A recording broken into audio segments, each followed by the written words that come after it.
3, 2, 1, close the door. Loh, itu kan podcastnya Titi Gobuser. Oh, kalau ini podcastnya siapa? Podcastnya Semandalas dong. Oke, ini di podcastnya Semandalas ya. Selamat datang teman-teman di Semandalas Podcast. Hai para sobat milenial, kembali lagi di Semandalas Podcast. Bersama narasumber kita, 2 orang ini ya, perempuan. Ayo perkenalkan Mbak namanya. Saya Arselia dan saya Rantias. Oke, ini Mbak Arselia dan Mbak Rantias. Ini kita mau bahas apa ini di podcast kali ini? Oh iya, tema kita hari ini adalah COVID dan milenial. Penasaran kan bagaimana ceritanya? Makanya tetap stay tune di podcast kita, Semandalas Podcast. Teret. Oke, topik kita pada podcast hari ini yaitu COVID dan milenial ya. Sepertinya seru juga pembahasan kali ini. Kalau kita membahas tentang COVID dan milenial, tentu saja sangat luas dan beraneka ragam ya kak. Ya jelas dong. COVID aja di Indonesia udah sangat lama, sampai sekarang aja masih belum tahu kapan berakhirnya. Apalagi saat ini Apalagi saat ini banyak sekolah yang diliburkan, pembelajaran dari rumah karena COVID ini belum selesai.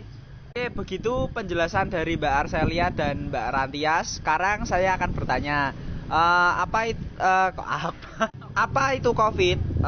Sekarang silakan Mbak Sela dan Mbak Rantias menjawabnya. Monggo. Jadi COVID adalah penyakit menular yang dapat menyerang tubuh manusia sehingga saat ini belum dapat ditemukan vaksinnya. Oke begitu. Terus kapan kak mulainya penyebaran COVID di Indonesia? Sebenarnya COVID itu terjadi pada bulan Maret yang terjadi di Wuhan, China, kemudian merambat ke Indonesia sekitar bulan April sampai saat ini. Dan dampaknya sangat banyak sekali. Oke kak, kan ini di Semandalas Podcast. Jadi kan dampaknya di sekolah itu sangat banyak ya. Nah dampaknya kalau terhadap siswa itu gimana? Kalau di sekolah itu dampaknya itu seperti apa?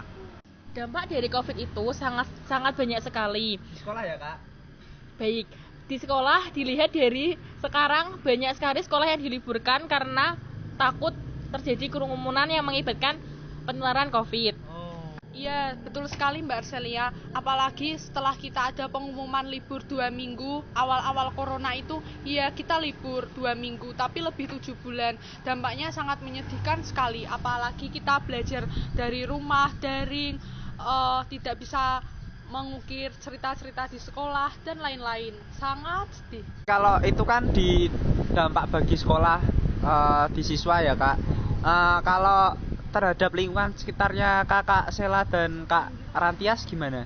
Ya salah satunya dampak di lingkungan adalah kalau dampak lingkungan dari COVID itu banyak penjual yang nggak laku. Soalnya kan sudah jarang orang yang keluar, banyak di rumah mentaati aturan dari pemerintah untuk tetap berada di rumah.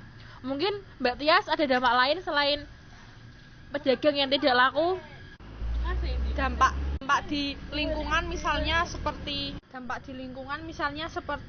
selain mematikan para penjual, seperti karyawan-karyawan banyak yang di PHK, kemudian mereka pada alih profesi seperti berjualan masker, hand sanitizer, wastafel portable, facial dan lain-lain.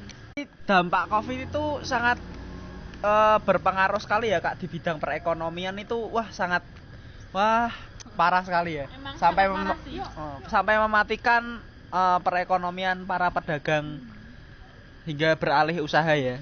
Bisa dikatakan perekonomian di daerah Kak Rantias dan Kak Sela itu sangat ya bukan sangat sih terpuruk ya kak ekonominya, sehingga berpengaruh di pedagang ekonominya. Menurut Kak Rantias dan Kak Sela itu usaha yang cocok yang dialihkan dari para pedagang itu apa ya kak? Yang cocok di sekarang masa pandemi COVID-19 ini itu apa? Usaha apa gitu? Menurut saya saat ini usaha yang cocok itu ya seperti jualan hand sanitizer, terus masker, kayak gitu sih. Mungkin Mbak Tias ada info lain selain saya? Apa ya? Oke, berarti usaha yang cocok itu hand sanitizer dan masker ya, Kak. Ya, tepatnya di bidang kesehatan lah saat ini. Oh gitu ya. Oke, masuk. Tetap mematuhi protokol kesehatan. Jadi melakukan gerakan 3M, yaitu mencuci tangan memakai sabun dengan air mengalir, kemudian memakai masker dan menghindari kerumunan. Oke, begitu. Kalau semisal 3M itu dilakukan di sekolah dan sekolah itu berangkat, gimana menurut Kakak? Sebenarnya sih mungkin bisa menghindari rasa bosan, tapi akan tetapi kurang efektif karena harus dibatasi untuk keberangkatan siswa di sekolah, mungkin untuk nomor absen 1 sampai 9, jadi tidak boleh banyak-banyak dan itu harus sesuai dengan protokol kesehatan. Cek suhu tubuh, mencuci tangan, menggunakan masker, dan apabila masuk ke kelas kita tidak lupa untuk menggunakan hand sanitizer. Kemudian apabila ini terus ditetapkan berlanjut, jika tidak waspada akan menambah angka penularan COVID-19. Maka dari itu kita harus waspada dan bagaimana sih kita benar-benar mematuhi protokol kesehatan tersebut. Jadi harapan saya itu agar protokol kesehatan itu dilakukan dengan baik ya, dan tetap menjaga jarak agar sekolah bisa berjalan dengan baik dan masuk sekolah lagi. Kita bisa bertemu dengan teman-teman di Semandales. Oke? Gitu juga bisa dapat penghasilan sangu. Ini bisa diteruskan ke teman-teman Semandales agar tetap mematuhi protokol ya, biar kita cepat masuk sekolah lagi. Oke?